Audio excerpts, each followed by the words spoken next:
প্রিয় শিক্ষার্থী, আজকে ক্লাস নিব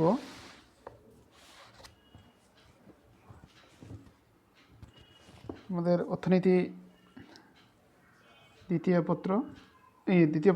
প্রথম পত্র চতুর্থ অধ্যায়ের শিরোনাম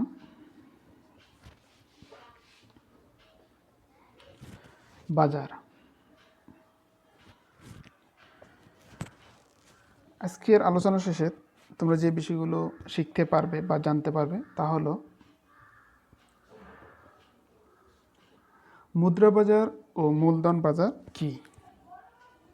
অর্থাৎ মুদ্রা বাজার ও মূলধন বাজার কী তা তোমরা জানতে পারবে বা শিখতে পারবে। তারপরে মুদ্রা বাজার এবং মূলধন বাজারের মধ্যে পার্থক্য তোমরা জানতে পারবে এবং প্ল্যান্ট, ফার্ম ও শিল্প কী এবং এদের মধ্যে আন্তঃসম্পর্ক বা পার্থক্যগুলো তোমরা জানতে পারবে আজকের আলোচনা শেষে। প্রথমে আসি আমরা যে মূলধন বাজার কী। মূলধন বাজার বলতে এমন এক ধরনের প্রাতিষ্ঠানিক কাঠামোকে বোঝা যা দীর্ঘকালীন ঋণ তহবিল নিয়ে কারবার পরিচালনা করে। অর্থাৎ যে সমস্ত আর্থিক প্রতিষ্ঠানগুলো দীর্ঘমেয়াদী ঋণ নিয়ে বা ঋণ তহবিল নিয়ে কার্যক্রম পরিচালনা করে তাদেরকে বলা হয় মূলধন বাজার। তাই যে সমস্ত আর্থিক প্রতিষ্ঠান দীর্ঘকালীন ঋণে লেনদেন করে তাদের সমষ্টিকে মূলধন বাজার বলে।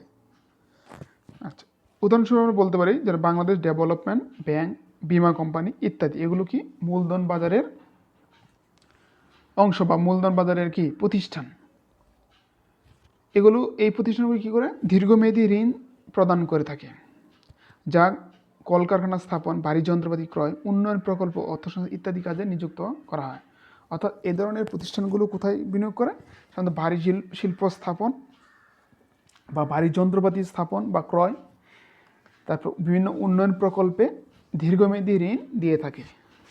আর যে সমস্ত প্রতিষ্ঠানগুলো দীর্ঘমেয়াদী ঋণ প্রদান করে থাকে ওই সমস্ত প্রতিষ্ঠানগুলোকে বলা হয় মূলধন বাজার। তারপর আসি মুদ্রা বাজার। মুদ্রা বাজার কি? যে সমস্ত আর্থিক প্রতিষ্ঠান স্বল্পকালীন ঋণের লেনদেন করে থাকে তাদের সমষ্টিকে মুদ্রা বাজার বলে। যেমন কেন্দ্রীয় ব্যাংক, বাণিজ্যিক ব্যাংক, তারপর বিভিন্ন বিমা কোম্পানিও স্বল্পকালীন ঋণ দিয়ে প্রদান করে থাকে।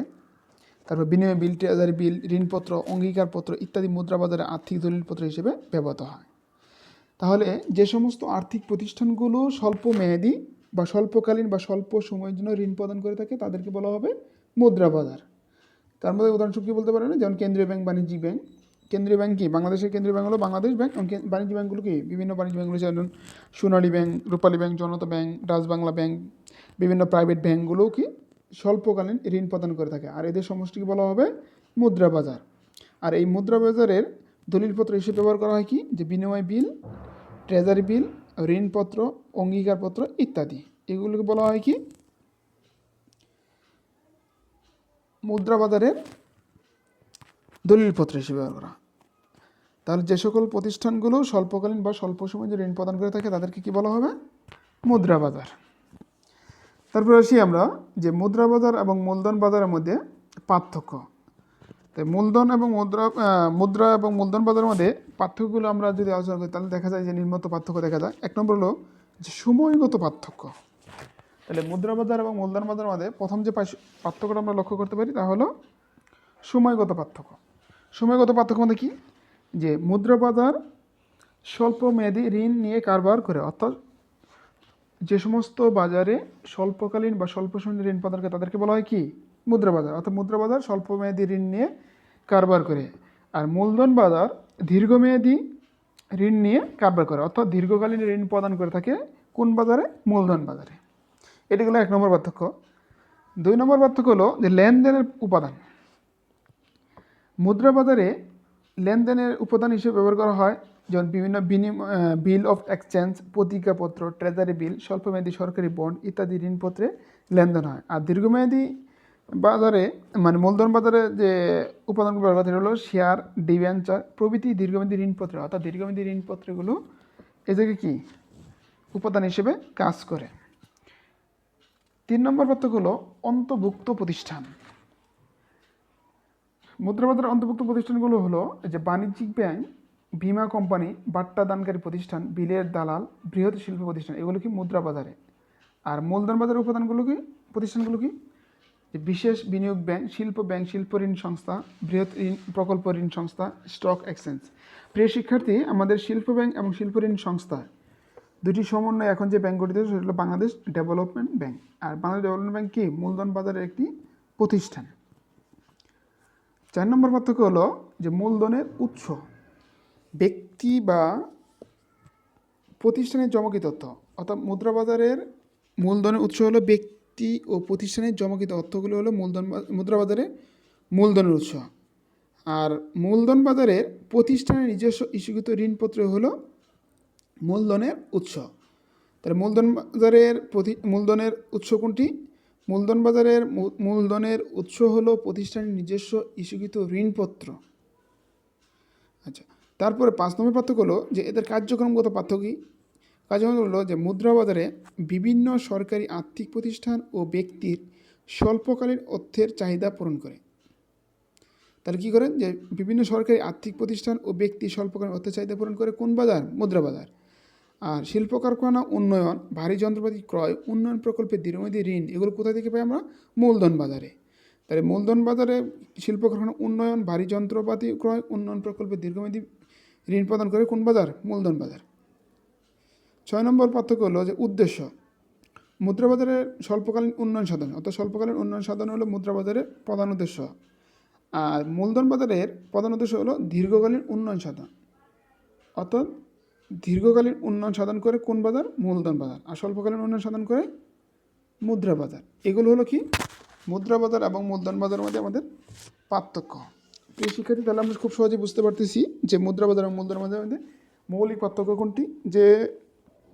যে বাজার স্বল্পকালীন ঋণ নিয়ে কারবার পরিচালনা করে তাদেরকে বলা হয় মুদ্রা বাজার। আর যে বাজার দীর্ঘকালীন সময়ে বা দীর্ঘমেয়াদী ঋণ নিয়ে কারবার পরিচালনা করে তাদেরকে বলা হবে মূলধন বাজার।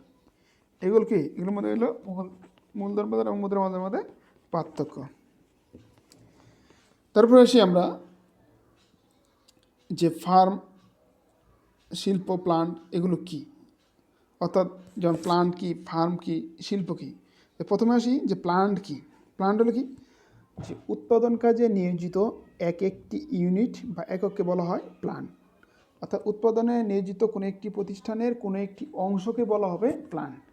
যেমন একটি কলম উৎপাদনে কতগুলো উপাদানের সমন্বয়ে একটি কলম হয়। যেমন একটি কলম উৎপাদন করতে গিয়ে কী লাগবে? লিফ লাগবে, কালি লাগবে, প্লাস্টিক লাগবে। তাহলে লিফ বা কালি এরকম একটি ইউনিট বা এককে বলা হবে প্লান্ট। অর্থাৎ যে যন্ত্র দ্বারা আমরা কালি উৎপাদন করি সেটা একটা প্লান্ট, যে যন্ত্র দ্বারা আমরা প্লাস্টিক তৈরি করি সেটা একটা প্লান্ট। এই জন্য বলা হয়েছে যে উৎপাদন কাজে নিয়োজিত একটি ইউনিট বা এককে বলা হবে প্লান্ট। তারপর হলো যে ফার্ম কি, তাহলে সমজাতীয় দ্রব্য বা সেবা উৎপাদনে নিয়োজিত একক কোনো প্রতিষ্ঠানকে বলা হবে ফার্ম। আমরা উদাহরণস্বরূপ যে কলমের কথা বললাম, এক্ষেত্রে কলম বিভিন্ন ধরনের হতে পারে, যেমন ইকোনো কলম, মন্টেক্স কলম, সেলো কলম, বিভিন্ন কলম রয়েছে। আচ্ছা, সাপোজ আমরা যেমন ম্যাটাডোর কলম, তাহলে ম্যাটাডোর কলম উৎপাদনে নিয়োজিত যে প্রতিষ্ঠান সেটাকে বলা হবে ফার্ম। অর্থাৎ ম্যাটাডোর কলম উৎপাদনে যে প্রতিষ্ঠান নিয়োজিত তাকে বলা হবে ফার্ম।